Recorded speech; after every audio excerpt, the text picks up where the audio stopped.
Anyone who is even passingly familiar with the Nazis has heard of Martin Bormann. He was Hitler's private secretary and also head of the Nazi Party Chancellery, effectively running the Nazi Party's regional organization throughout Germany, his subordinates being the powerful Gauleiters, or regional leaders. He was always at Hitler's side, drawing his considerable power from his close proximity to the Führer. As the war went on, Bormann increasingly became Hitler's gatekeeper, deciding who could see the Führer and when. Many believe that in the war's last months, Bormann ran Nazi Germany according to his own wishes, as an increasingly physically feeble Hitler contented himself with military matters. Bormann remained at Hitler's side until the Führer's death on the 30th of April 1945 in his Berlin bunker, was promoted to party minister according to Hitler's last will and testament, and took part in the breakout from the bunker on the night of the 1st to 2nd of May 1945.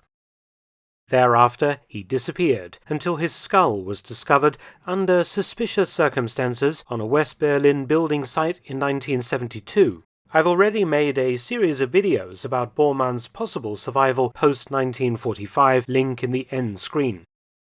But what many people don't realize is that there was another Bormann in daily close proximity to Hitler, who also wielded much influence at the Führer's court, Martin Bormann's younger brother Albert. Though ignored by history, this interesting Bormann double act was important and rather extraordinary in the power politics of the Third Reich. So who was Albert Bormann, who died in April 1989 at the age of 86? Born in 1902, he was 2 years younger than Martin.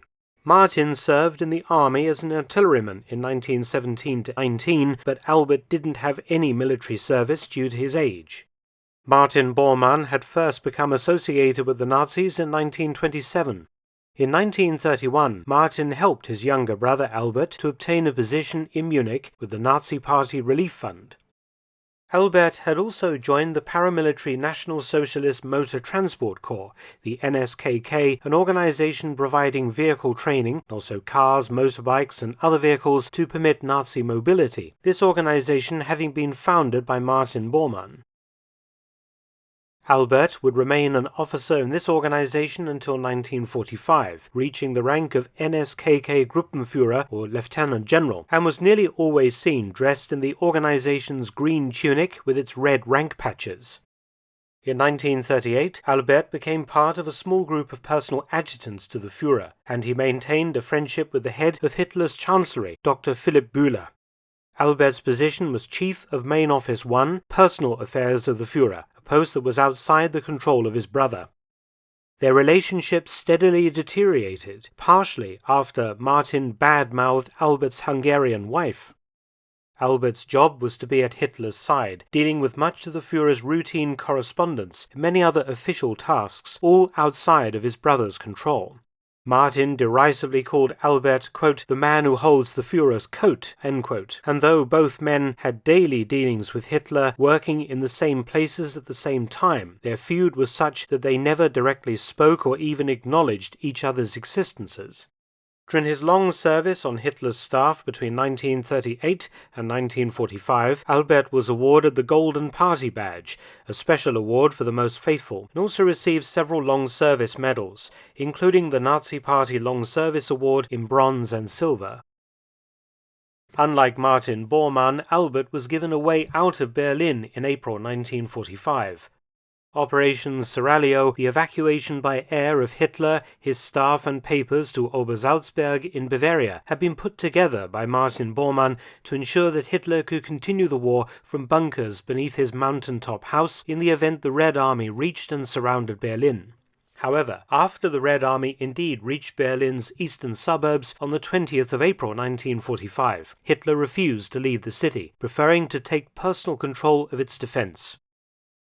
However, Hitler ordered Operation Seraglio to commence, and many key personnel and documents were ordered south, including, much to Martin Bormann's chagrin, his brother Albert. Hitler's naval adjutant, Rear Admiral von Puttkamer, was ordered to fly to Hitler's house, the Berghof, and oversee the destruction of the Führer's personal papers and property. Von Puttkamer and his party, which included Hitler's doctor Theodor Morell, successfully flew out of Berlin's Gottow airfield for Neubiberg in Bavaria, aboard Hitler's personal Focke-Wulf FW-200 Condor. On the 21st of April, Grand Admiral Karl Dönitz, personal Condor, had returned to Tempelhof Airport in Berlin after evacuating a party of Spanish diplomats and German VIPs to Munich.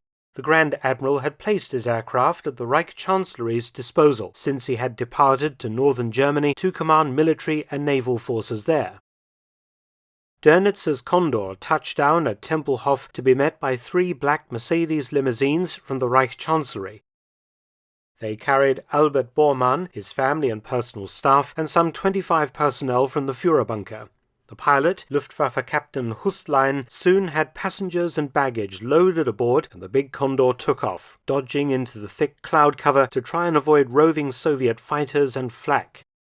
Flying ahead of them via Prague was a Heinkel HE-111 transport version piloted by Albert Speer's personal pilot, Major Hans Adam, ferrying more Reich Chancellery staff south to Neubiberg in Bavaria as part of Sorelio.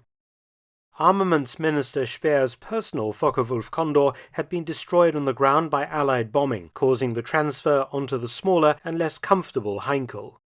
Aboard the Condor, carrying Albert Bormann and his party, they ran into problems near Dresden as Soviet flak guns opened up on the plane. Shell fragments struck the cockpit, smashing some of the instruments, and one engine was also knocked out, but the plane remained airborne.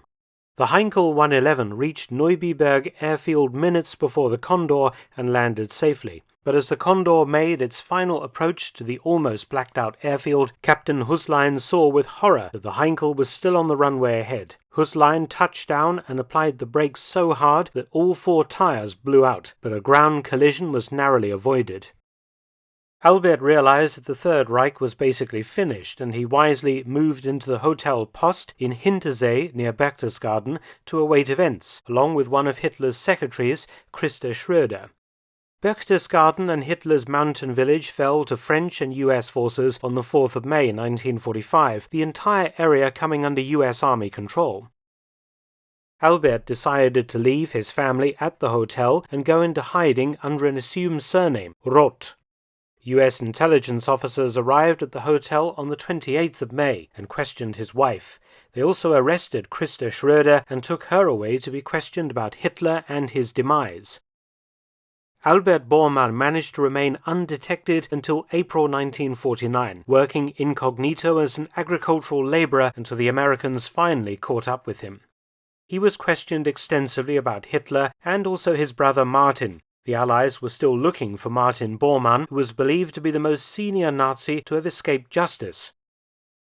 Albert Bormann was lucky. The job he had had under Hitler had not involved him in anything criminal. He was placed before a denazification tribunal in Munich, which gave him a sentence of 6 months' hard labor for his wartime job and rank, and he was released in October 1949.